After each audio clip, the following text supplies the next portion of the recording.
I'll pray about it. So I was going to do my hamburger prayer, bless the hamburger, let's eat, you know. And but I prayed, and then the Lord kind of really said, this guy really may need some help, You can go there and help. So I told my wife, I said, what about if we go to Italy for a month? She said, well, whatever you want to do. I've drugged her all over the world, She probably didn't have a choice. She's always packed. She's ready. And so the guy called. I said, well, we'll come for a month. Okay, he said, you'll be speaking every night. You know what speaking every night for a month is? That's just speaking every night. That's not meeting with people all day long. Whereas meet with people all day long, here and there, and every place else, and speaking. And he'd move me from one hotel to another, to another, to another, and then bring me back and give me salad. This is not the way you treat me. At that time, I just about weighed a little bit more. I could do more than salad. Anyway, so I did that for a month, and it was a priest in the audience in one of the hotels. And afterwards, he comes to me, and he was the head of the Gregorian, which is the highest sophistication of the Catholic Church. He's, these are where all the professors are that go teach in all the Catholic places.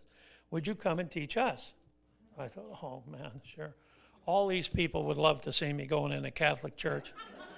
A little holy water going in, a couple abba-dabba-doos. I just couldn't do it. So we go back to our room. We had a little room. I was never picky on the room. It was just big enough for a bed. I don't know where my wife slept. No, anyway, that was our room. And we were praying that night, God, do you really want me, wild man from Manchuria, to go over there and speak? I'm liable to lose it and tell them they're all a bunch of falsies and all that, I mean, what am I going to do? And God just showed us, bring the word to them. I mean, in fact, didn't we pull it out of a little card? That was crazy. I never pulled one of those dinner cards. You ever seen them? Anyway, I went, and they brought us into this room. The room was twice as big as this whole building. Paintings all over the roofs and everything. These guys all running around with little draperies over their arms, these priests, tiptoeing through the tuiles. Had a few purple hat ones. I don't know what those were. Cardinals, I think. Sat down, and there's wine on every table. I'm not a guzzler, but I would have a glass with somebody. And I sat there. I didn't want to drink any wine. I don't want the speaker to first thing come in, pop the bottle, I don't think that would be too cool. But anyway, I was there, and they bring pasta. They bring chicken. They bring salad. I mean, they're doing everything. And, I can't be bloated and then speak, And so I'm just sitting there, and I asked this translator they gave me, sitting next to me, I said, does anybody drink the wine? He said, no.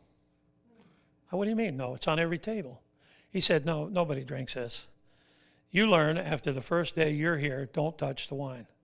I said, well, what do they put it on a table for? Just looks. He said, if you ever drank that wine, you wouldn't be able to talk. It's the worst of the worst. And so I went in. They brought me in this one big hall. I spoke about who is the real Jesus. What a weird thing, huh? I said, it's not going to be a priest sitting on the throne. It's not going to be the Baptist pastor sitting on the throne. It's not going to be the Madonna sitting on the throne. I figured, here's where I'm getting thrown out. It's going to be Jesus. And then I started in. Well, who is Jesus? How do we identify Jesus? Do you have Jesus? Are you being molded by Jesus? If you don't have the truth, if you really don't have the true Jesus and you're worshiping images, you should be on your knees asking God. Man, I started going. I just couldn't shut up. At the end, they got up literally and stood on the chairs and applauded. And then they invited me back. Is this ridiculous? So I went back 2 or 3 times, and then we went to one of their big meetings. They had about 80,000 in attendance. Unbelievable. Everybody with a cone hat and stuff, They were all there,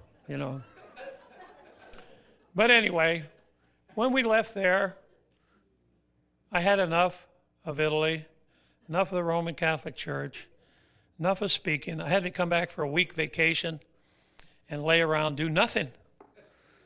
But it's hard for me to do that. But I try. Then I come back, and the guy calls me again. Can you come back? We need you here. I said, I was just there. And the Lord spoke to me. He said, you need to go back. And this time, stay for a year. So I called a couple friends of mine, and I said, you want to support me? You know, I'm not one for little letters, you know, send me $10, you know, and pray on the rosary or something, you know. Just, yes, send me 500, send me 1,000, send me something so I can eat pasta, something, you know.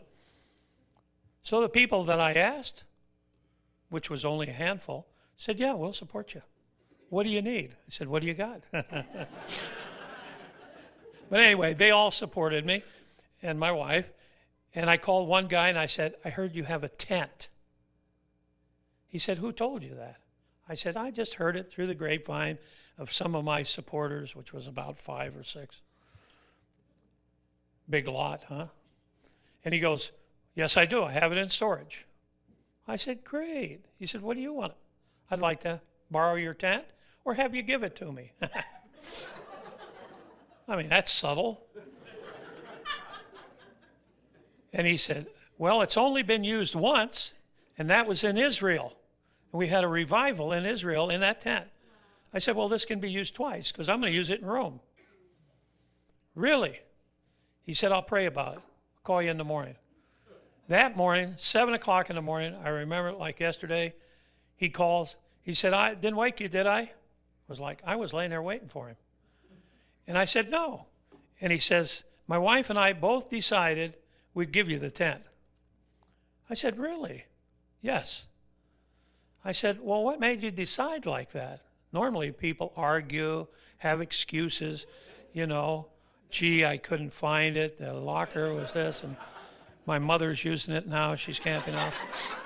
Something, you know, some lame, lying excuse. And anyway, he said, you know, my wife, who wasn't my wife a while back, was in one of your classes when you taught at a Bible college. And she said, if I can ever do anything for that guy, I'm going to do it. And we didn't know each other, but I was in Fresno Bible College, and you were there. And I said the same thing. If I can ever help that guy, I'm going to help him. We got married, and here it is 3 or 4 years later, and you asked for the tent. You didn't know that. I said, no, I didn't know that. God knew that. So I got the tent. Now I didn't have money to ship it. You know, a big tent. This seats 800 people. This is not a pup tent. And I never put a tent together in my life. I only went tenting when I witnessed to her. That's it. So I called this tenting company. It said Mission Tenting Company. Somebody gave me the name. So I called them. I said, this is what I want to do. I want to ship my tent to Italy. What are you going to do? I said, I'm not sure. I said, I'm going to have church every night, even if it's only my wife and I and our 2 boys. I'm going to have church every night. We're going to sing every night. We're going to do it every night. Period. That's it. Well, he said, why don't you use our shipping company? I said, well, I'm calling you to see how expensive you are unless you're going to ship it for free. What was the guy, hon? The guy that started the Salvation Army, what is his name? John Booth.